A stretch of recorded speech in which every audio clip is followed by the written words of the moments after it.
అయితే 18 మండలాలల్లో 9 మండలాలు 0 BC. For example నేను చెప్తాను, మానుకోట మండలంలో 41 గ్రామ పంచాయతీలు, 25 ఎస్టీ, 3 ఎస్సీ, 1 మాత్రం బీసీ, 12 జనరల్.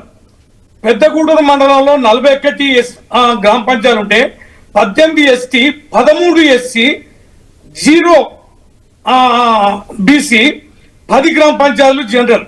అట్లా కురవి మండలం 0, ఇనుగుర్తి మండలం 0, సీరోల్ మండలం 0, డోర్నకల్ మండలం 0, బయ్యారం 0, కొత్తగూడ 0, గార్ల 0, గంగారం 0. ఈ అన్ని మండలాలు 0. ఇక మీరు ఎగ్జాంపుల్ గా మీరు చెప్పండి, ఇక కేశవంతరంలో 29 గ్రామ పంచాయతీలు ఉంటే 15 ఎస్టీ, 2 ఎస్సీ, 2 బీసీ, 10 ఇవి. అంటే 9 మండలాలు 0 ఉండి మరి ఎస్సీ 13 ఇస్తారట. ఎంత? పెద్దగూడూరు మండలంలో ఎస్సీ 13, ఎస్టీ 18, జనరల్ 10, 1 బీసీఏలే. ఏంటంటే ఇది బీసీలకు మీరు 42% ఇవ్వకపోతే వాళ్ళు 23% అయితే ఇవ్వాలి కదా. 23% అయితే చట్టబద్ధంగా ఉంది కదా.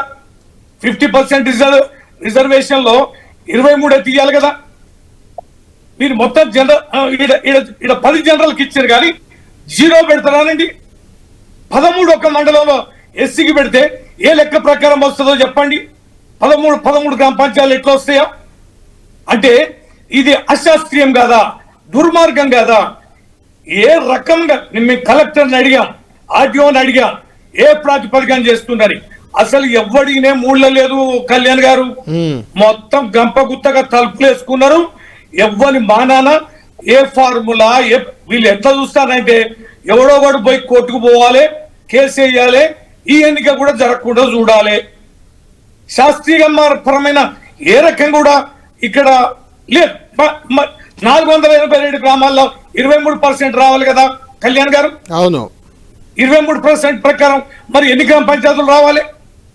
24 గ్రామ పంచాయతీలు వస్తాయండి మహిబాద్ జిల్లాలో. ఇదా మీరు ఎన్నిక పెట్టే విధానం? ఇదా మీరు ప్రజాస్వామ్యానికి ఇచ్చే విలువలు?